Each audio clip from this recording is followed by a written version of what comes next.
What, you don't know me? Hell no. Yeah. Hey, I think that's a little. Oh, you don't sell it? Easy. He's not a bro. Calm down. Yeah, what the You're good. You're good. You don't sell it? Dude, he's not a bro. Hold on. I don't play that. Sorry. No, I will good. I know you will. No. We're good. I will him up, bro. At a recent wrestling event, Rampage Jackson, the son of UFC legend Rampage Jackson, had this happen. Then You can't just hit a on my goddamn face. I'm really going to hit him. I'm telling you. I'm dead serious. It's gonna be scripted. I'm telling you. I know all wrestling is script. I'm talking about what I'm gonna do to the guy.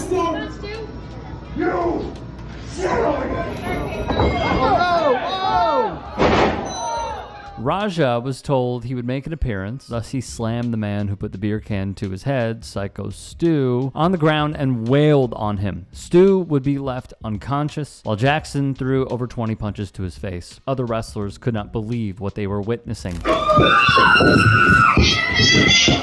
you gotta stop this.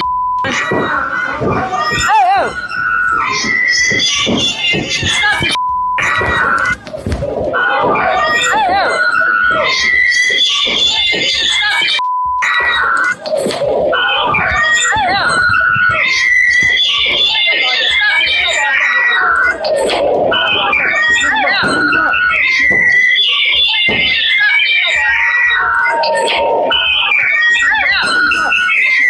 One man by the name of the Epic Douglas Mallow, who rocks the pink hair, would jump into the ring and lead the charge in restraining Jackson. Raja would have this to say afterward. I'm tired of everybody playing with me and playing and call me none of bitch, bro. At the end of the day, I'm gonna stand up for myself because I'm tired of everybody playing with me, bro. Real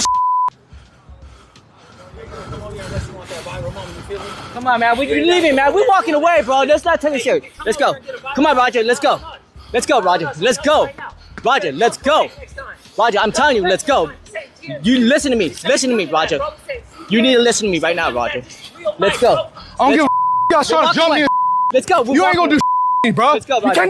You can't me, bro. Roger, let's go. You can't me.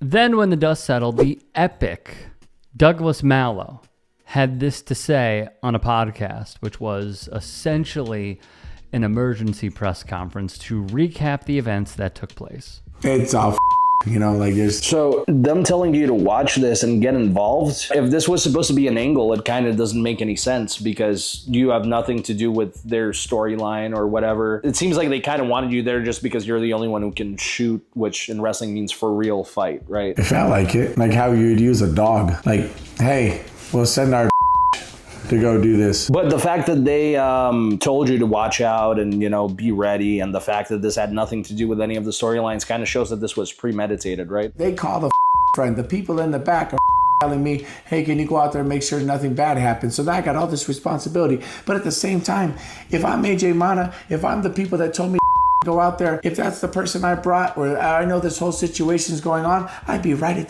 the ring. If somebody told me that Ian had the possibility of having a fingernail being put out of place because somebody might be a little off in the ring, you think I would take a chance of my friend getting hurt? I'd be in the corner of the ring on the very side in the front row. You couldn't move me from the spot. I'd run the whole of you. That's my friend. That's my family. That's somebody who means more to me than anything in the world. I would never let something touch him. In the aftermath, Stu's brother wrote on Facebook, "Thank you everyone for your prayers, concerns, and kind words for my brother Stu. Please continue to keep him in your prayers. He's currently stable but in critical care. At this time, we're focused on his recovery and appreciate all the support. Also, we currently do not have a GoFundMe set up. Any links posted are not affiliated with us." Mallow would state in that interview, Stu was awake and talking, but he suffered broken bones in his face, had lost a lot of teeth, and was choking on his own blood and teeth. Rightfully, he was furious. And he had already ran out of there. Already gone. And then the only person who met him is a crackhead with face paint who's begging for clout for the man. That whole night, there couldn't be anything more mismanaged in my life than I saw that night. Yeah, for sure. So I'm just trying to get a better understanding of like how the show went on. Who took him out of the ring, first of all? Stu left by paramedics in his own blood, choking. A veteran. A war veteran. Was he stretchered out of the show? Yes, he was a load and go criteria. After that, did the show just continue as if nothing happened? There was kids crying. There was women and children upset. Other members of the pod would say that Syko Stu has no recollection of what went down, and he is having trouble maintaining his balance. They also mentioned that a breathing tube may be helping him. Rampage, streaming on his own Kick channel, would say in this video that he feels bad about what transpired. He does not condone his son's actions, and while he is his son, Rampage said he will let justice play out. He would refuse to go into details, which he was quoted as saying, "I hope you all respect that." He continuously stated his sorrow for everything that went down, especially for Stu and his family. His tone honestly came off as defeated and also just terribly sorry. Knock X Pro Wrestling Academy would release the following statement regarding everything that went down. First and foremost, our thoughts and prayers are with our brother, Mr. Stuart Smith, Syko Stu, as he remains a priority and we are monitoring his well-being. What was supposed to be a planned and agreed upon wrestling spot turned into a selfish, irresponsible act of violence against Mr. Smith. This egregious act is reprehensible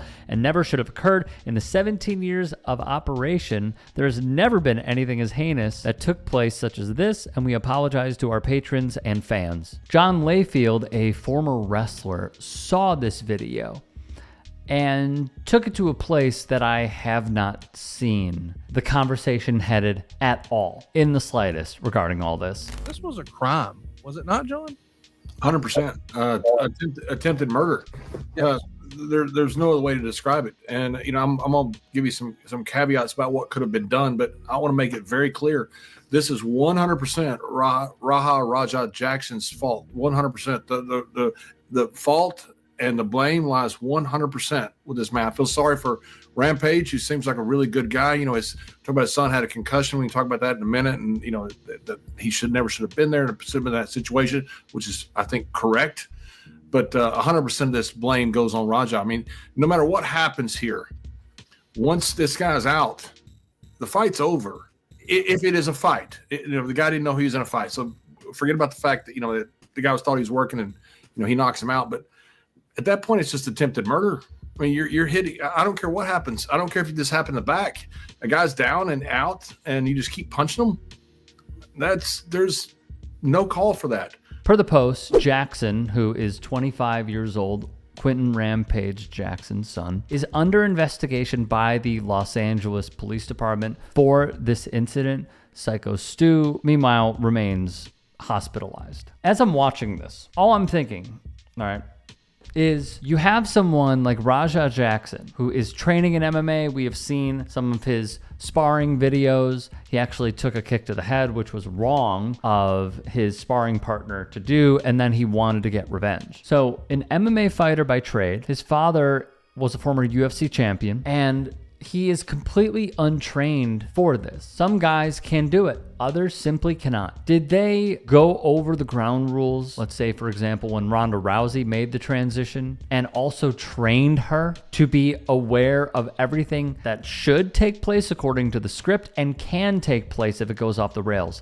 Yeah, without a doubt. So to throw Rampage Jackson into the fire like this, whoever decided that that was a good idea needs to be investigated. And I'm sure it will be investigated. This is now a very high profile case regarding someone who has been in the limelight, not just in MMA, but professional sports. So it's him, it's his son, who, by the way, he went on the record even saying that he knew some of his kids would go on to college and he knew Raja wouldn't. Thus, he decided to allocate some of the money that he made to go into his bail fund. He said that. I think what we have learned is that Rampage Jackson has taken not only zero accountability, but we are yet to see, and I know that he's likely lawyered up at this point, so he is remaining silent. There has been no regrets on his end from the videos that we have seen. He has not sent his condolences for what took place, probably because it could be brought up in court that he would say he is sorry. But I think this just goes back to, even if Stu did what he did,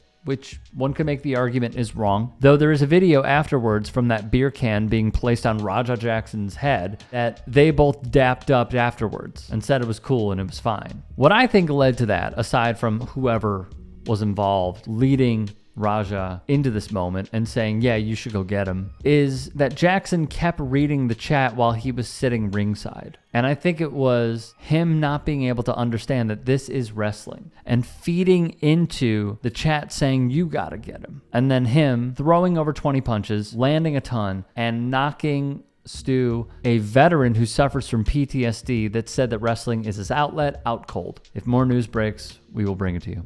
Hey, I appreciate you watching. Now, if you can, please do become a channel member by going to youtube.com/TYTsports and clicking the join button. If that's too much for you, you can just go to tyt.com/join to become a member. It helps all of us out here at the Young Turks and keeps our network afloat. In addition, you could follow me on my socials on Twitter, Instagram, and TikTok. Appreciate the love. Have a great day.